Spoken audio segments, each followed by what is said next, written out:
Good evening, everybody. This is Mr. Lowe. We are live with period 5. Hey, that kind of rhymes. Everybody say hi. Hi. All right, here we go. Here is your review for your pretest. We're going to go over the pretest. We're taking the math test tomorrow. Question number 1 says, Mrs. Kearns wants to know which dessert her students in her class liked best. Which data would not be shown in the graph of desserts student liked? So she knows we got a graph, so I'm going to go ahead and draw a little graph here. This might be students here, and then the number of kids here, or the desserts that they liked down here. Maybe we'll put a little D down there. Let me make sure my pen is a little bit thinner. And then we might have a graph for that one. Now somebody likes that one. Well, maybe somebody likes that one, and maybe somebody likes that one. So I have 3 choices, 1, 2, and 3. So let's take a look at our choices here. The dessert students like second best. Is that a possibility? Because remember, the question was, which data would not be shown in the graph? Ethan, is that a possibility? No, it is not. So would this data, the dessert students like, be on this graph? The students like second. Is that something that we could look at and say, hey, I could see that, yes, that is going to be on here right now. It would be dessert number 2 that they like second best. So is this the choice for the one that's not going to be on there? No, that is not a choice. So we're going to cross that one off. The price of the desserts is anywhere on this graph. Does it talk about price of desserts? Andrew? Nope and nope. You are correct. It does not on that graph. So that is our answer choices. Now, just to be sure, we'll go back and check the other ones. The dessert students like the best. Can we look at this graph and say, yes, that's something that's going to be on that data? Michael? Yes, that is something that will be there, so we'll cross that one off. Because remember, we're looking for stuff that is not going to be on that data. And the number of students surveyed. Can I tell by looking at my graph the number of students? Liz? Yes, I can. If 5 people like dessert number 3, 3 people like dessert number 2, and 1 person likes dessert number 1, we would just do 5 plus 3 plus 1, and that would give me my total of 9 people. Okay? Questions on number 1? Real hard? No, not real hard at all. So now we go down to number 2. Problem number 2 says 80 students voted in the election. 80 students. So I'm going to underline that word. Voted in the election for the 5th grade class president. The results are shown in the graph below. About how many did Park receive? Well, Park received that many votes. Our question is to try and figure out or try and estimate how many of the total number of votes. So that whole circle represents how many students? Matthew? 80 students. That is correct. Represents 80 students. We're trying to figure out what fraction of the total is this little piece right there. We're not sure. Ava, how would you figure that out? What would you do? Because if you take the park and you put 8 of them in there, then there's... Okay, so Ava's saying, hey, if I look at Park, I can tell that there looks to me like there's about 8 of those pieces inside. Just to be on the safe side, just to be sure, we can take these 2 slices and cut them in half. And this one, this one, this one, and this one, and Park look like they're all about the same size. So that is true. There are 8 slices. So Park is going to represent 1/8 of the total. And what is 1/8 of 80?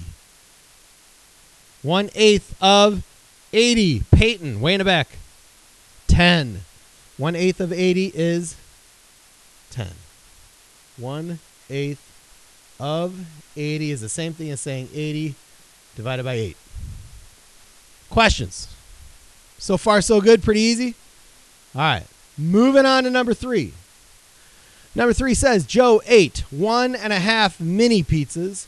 Mrs. Plow ate 2 1/4 mini pizzas. Personally, I would not eat a mini pizza. I would eat a large pizza. Compute how much pizza they ate in all. Compute. We want to try and find the total, right? So I'm going to take 1.5 and add it to 2 1/4. Jacob, can I add 1 1/2 plus 2 1/4 the way they are written right now? What do I need to find? Common denominator. What is my common denominator? Jacob says my common denominator is 4. That is true, and we'll prove it. So to find a common denominator, we're going to find the least common multiple of 2 and 4. 2 times 1 is 2. 2 times 2 is not 2. My bad. 2 times 2 is 4. Oh, you can giggle. That's okay. 4 times 1 is 4. There is my common denominator. So, do I need to do anything to this fraction right here? 2 1/4. Nope, it's already in fourths. All I need to do is change this one into fourths by doing what to that fraction? Ethan. Good. Multiply my denominator by 2. And what I do to the bottom, I got to do to the top. So 1 times 2 is 2. So now I have 1 2/4 plus 2 1/4. Now I can add 2/4 plus 1/4 is 3/4. 1 plus 2 is 3. 3 3/4. A is my answer. Are we good? So far, so good? All right. Moving on. I'm going fast, but I think you guys are picking this up. You're going to realize it's pretty easy. 1/2 plus 5/12. Can I add those the way they are? Brendan. No, I cannot. What do I have to do? Find a common denominator. Well done. And what is my common denominator? 12. Brendan says 12 is my common denominator. I can prove that by finding the least common multiple. So I have 2 and 12. 2 times 1 is 4, 6. 12 times 1 is 12. There is my common denominator. So now I don't have to change 5/12, so I just have to change 1/2. 1/2 equals how many 12s? Well, what did I do to my 2 to make it a 12? What fraction am I going to use to multiply? Olivia. Mercio. Multiply by what? 2 times 3, is that 12? What do I multiply by? 6. Good job. 2 times 6. What I do to my denominator, I got to do to my numerator, right? Times 6, so 1/2 equals 6/12. Now I can add 6/12 plus 5/12 is 11/12. That is some difficult math. So far, so good. Olivia, question. You found out a different way. How did you solve it a different way?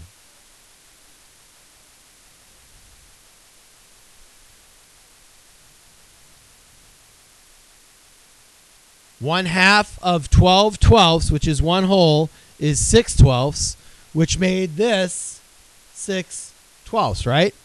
Excellent. I like that. Nice thought. Brendan, what way did you do?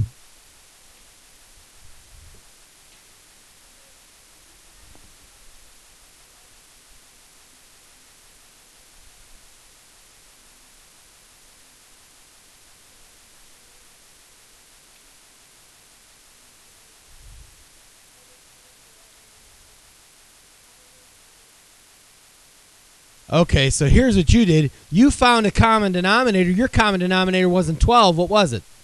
24. Yep, you changed both this one and this one into 24ths. Is that wrong? Nope, absolutely fine. But what'd you have to do at the end? You had to reduce, right? Okay, nicely done. Moving on. Little subtraction problem for us. 23/24 minus 5, 6. Let's see here. Okay, Aaron, nice and loud.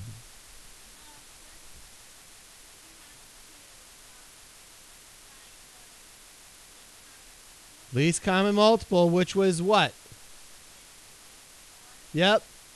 6 times 4. So we did 6 times 1 is 6, 12, 18, and 24, right? So 24 is your common denominator. So now I have 23/24 minus, and I got to change 6. Oh, not 6. Sorry. 5, 6. There we go. 5, 6 into 24. How do I do that, Aaron?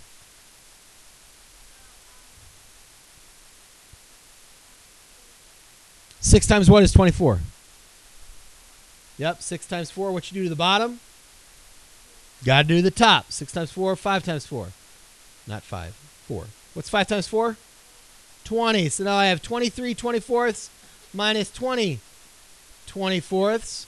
23 minus 20 is 3 24ths. There's my answer. Oh, no. I don't see 3 24ths as a choice. OMG. What do I do? What do they want you to do here? That we didn't really talk too much about. Andrew. Yes. Get it to simplest terms. We want to simplify, right? Simplify. How do I simplify 3 24ths, Andrew?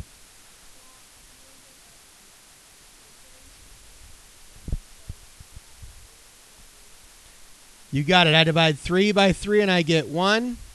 And I divide 24 by 3 and you get 8. Excellent job. Well done. Matthew. And how did you do it?